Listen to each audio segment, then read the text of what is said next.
Apalah arti sebuah hukum jika hukum bisa dibeli?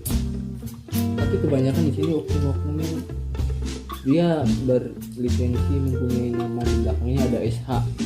Ya itu makanya hukum demokrasi di sini kita punya hukum. Apalah arti sebuah hukum jika bisa dibeli? Apalah arti sebuah hukum jika kita tidak melanggarnya? Karena peraturan itu dibuat untuk dilanggar. Kalau peraturan dibuat untuk tidak dilanggar, peraturan dibuat itu untuk apa? Untuk menertibkan ya, bukan untuk melanggar. Ya tapi kan untuk dilanggar. Peraturan dibuat itu untuk dilanggar. Bukan untuk dilanggar, karena ada yang melanggar dan terciptalah hukum. Apalah arti sebuah ketertiban? Buset dah bang. Apalah arti sebuah ketertiban jika peraturan itu bersifat memaksa? Ibaratnya gini,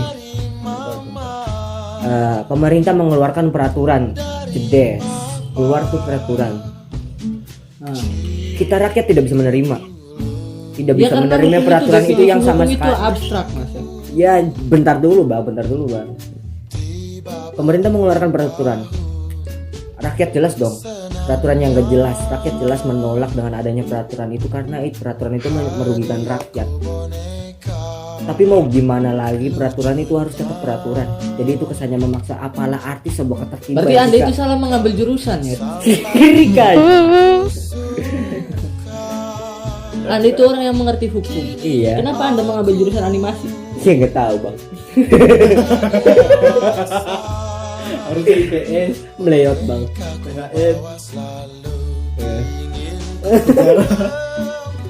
Karena definisi hukum itu abstrak. Kalau tidak memaksa, tidak akan benar suatu rakyat yang dilandasi hukum. Tapi hukum itu dibuat untuk menertibkan, bukan untuk dilanggar. Iya, tapi hukum itu dibuat untuk dilanggar. Percuma dong buat peraturan tapi Bukan dilanggar mas ya. Jadi berarti hukum itu dibuat karena ada yang melanggar, bukan untuk dilanggar. Iya, tapi untuk dilanggar itu bagi saya. Bagi saya hukum itu untuk dilanggar. Yuk main yuk. Karena percuma kita buat peraturan tapi tidak untuk dilanggar.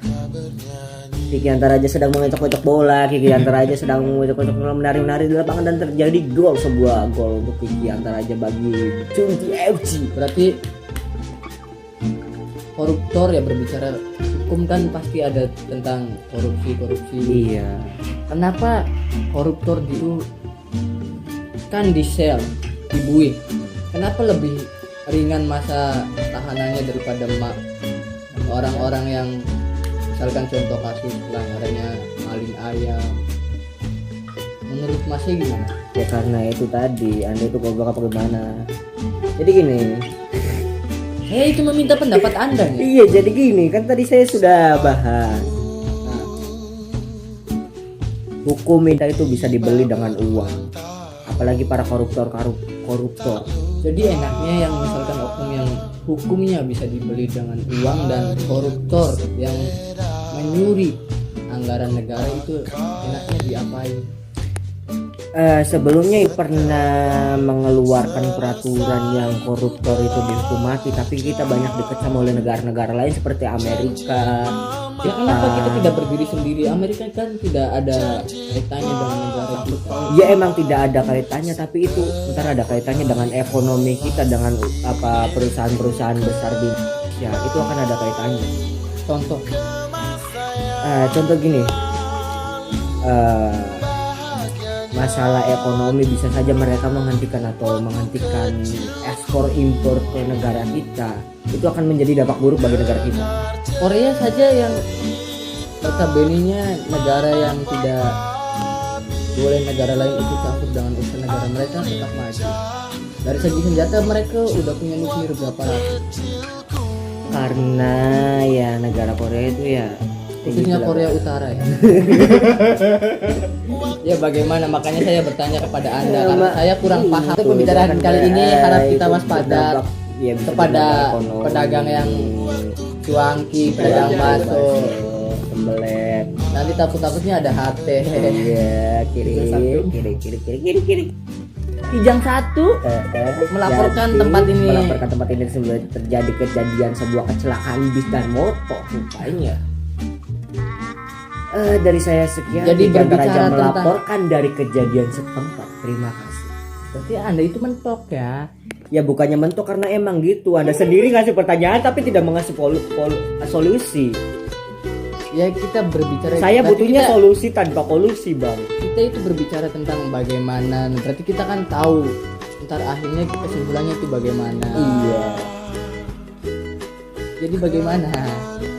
Ya saya sudah dijelaskan tadi. Anda itu sepertinya tahu tapi Anda tidak bisa memberikan solusi. Saya butuhnya solusi tanpa kolusi, Bang. Jangan cuma nanya-nanya doang. Anda juga boleh berpendapat dong.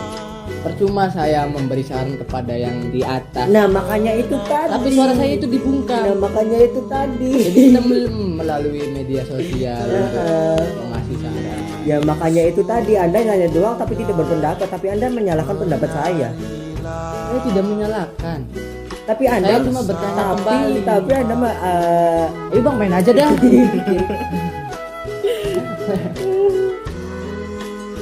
karena cuma ada kamu cewek banget. Tambah teman dulu kan, tambah teman dulu. Ya oke, terima kasih. Mungkin segitu saja. Rindu para wanita